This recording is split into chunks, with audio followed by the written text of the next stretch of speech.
if you rock with this channel and you know me, you know I'm an offensive minded guy as a former offensive lineman. So I always tend to attack the offense first. But we can't leave out the defense and what an amazing performance that they had against the Jets. And we're going to highlight two plays, and I'm going to show you some Baldy because why not? Baldy's the best. And he's going to talk about this play from Fred Warner and Deommodore Lenoir, break it down just like Baldy always does. And then we will react to it on the other side. But first, take a look at these clips of Baldy breaking it down. Fred Warner right here and how he reacts to this play on the fourth play of the game. All right, you got a tight end right here. Looks like he's going to run a little stick route. And Aaron's looking at him. So it gets Fred leaning that way. But then when Aaron comes back, his eyes are on him. So now he's going to flip it to Breece Hall. Now, Breece Hall is just reacting himself.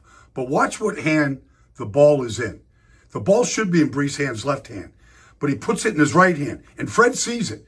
See, the ball's in the right hand. So that's why Fred right here is going to go punch and pop this balloon right there. If the ball's in the other hand, he probably doesn't do it. And there's Malik Collins on the recovery. Like Fred Warner, every single thing he does has a purpose, a reason, and he does it so fast with absolutely no hesitation. Watch how the 49ers create matchups. It's a 2-point conversion attempt by the Jets, all right? Let's watch it from the end zone. Let's watch Deommodore Lenoir. He's their nickel. So he's got to be as good against the run as he is against the pass. Now, Aaron's going to put Breece Hall on his other side. All right? Now, when he does, watch Lenoir. He's going to cheat in. Because if they're going to run it, it's going to come towards Lenoir. So he cheats. And the Jets don't have anybody to account for him. All right? The way that they're blocking his play, he's unaccounted for. Now, Lenoir knows if it's an inside zone, it's coming right to him. And that's why he gets right in this hole, unblocked. All right? And he's going to make the first hit. Now, Breece Hall is a big back, and he's strong, so he still stays on his feet. But his elbow's down right there, and the ball doesn't cross. Stuffed. But that's all on Lenoir. That's great job by him. Reading the play perfectly and cheating it. The Jets don't account for it. Again, man. Every time I feel like I come on here, I just talk about how much I love Baldy. Getting the opportunity to meet Baldy at the Super Bowl, interview him at the Super Bowl, and chop it up with him about offensive line stuff and all those different types of things. But again, man, he's just a wealth of knowledge, and he's been doing it for so long. He's such a reliable source when it comes to understanding the game within the game. And again, that's why I always appreciate the stuff that he puts out. And I always love to bring it to you guys because it gets all of us juice. Just the way he talks about it, the things he says, and when you watch Fred Warner and Deommodore Lenoir, and you just watch with the passion that they play with, their hair, like it's like their hair's on fire when they're flying all over the field. They're just, all the cliches. They got that dog in them. All of those things, you can see it. It's all apparent on tape, and so it's always fun to get those glimpses into why this team is successful. And when you looked at that game against the Jets, Fred Warner, man, was unbelievable. And one of the things too that I love about it is it felt different. It felt like a different defense than what we saw last year, because obviously Steve Wilks, I don't want to use him as a scapegoat because there's so many things that contribute to the success of an offense or a defense or special teams. There's so many different layers. It's hard to give credit or, give credit for bad things to one person always. But man, it just feels like a tangible difference with Nick Sorensen in opposed to Steve Wilks. There just was something off about that 49ers defense and what they looked like under Steve Wilks. And obviously he got fired after a Super Bowl and probably one of his best performances of the year. But even in that game, Kyle Shanahan still had to call a timeout on one of his defensive plays in the fourth quarter. And again, you can't have that, man. You can't.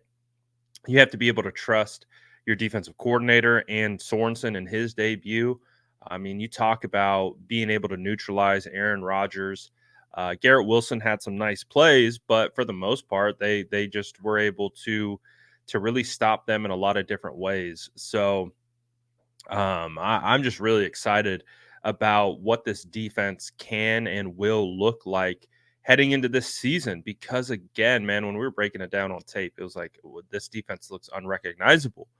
Because in years prior, whether it was D'Amico Ryans or the peak of Robert Sala, we were talking about consistently, is this defense one of the best 49ers defenses we've ever seen? And it was predominantly the same core group of guys. Obviously, you lose a couple guys here or there. You lose Talanoa Hufanga early on, and Eric Armstead was injured throughout the kind of early portion or the middle portion of the season. So it's not like they were fully healthy, but they were mostly healthy, and it just felt different. It didn't feel like 49ers defense, and what we saw against the Jets, that felt like a 49ers defense that we've become accustomed to. We've become almost conditioned to believe that's the standard. And so when we weren't seeing the standard last year, it was like, what's happening? Why is this happening? And one of the things that I'm also looking forward to is I do think one of the 49ers' worst defensive performances came against the Vikings last season. So I'm excited to see the difference. I think that is going to be a great measuring stick for the changes from last year to this year, going to Minnesota again. And I think we're going to see a different defense. We're not going to be running zero blitz on 3rd and long before halftime.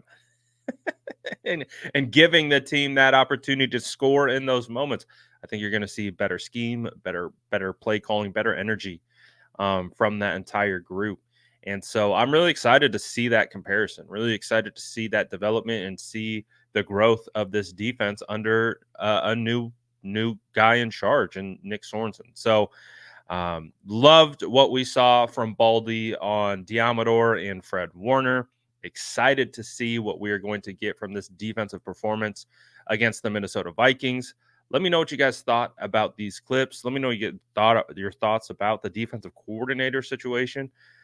Your thoughts of the overall defensive performance. Did you notice a difference? Did you feel like they were playing like a little bit more energy and things of that nature? It just felt like they were savages against the Jets. But you guys let me know all of those things in the comments below. And as always, make sure to like and subscribe for more updates.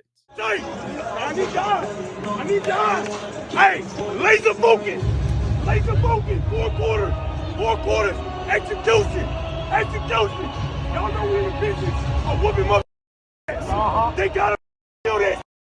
We think they can tempo every time. So these boys, they don't belong on the field with us. We're the best. Let's go whoop them. Come here, bro. Come here.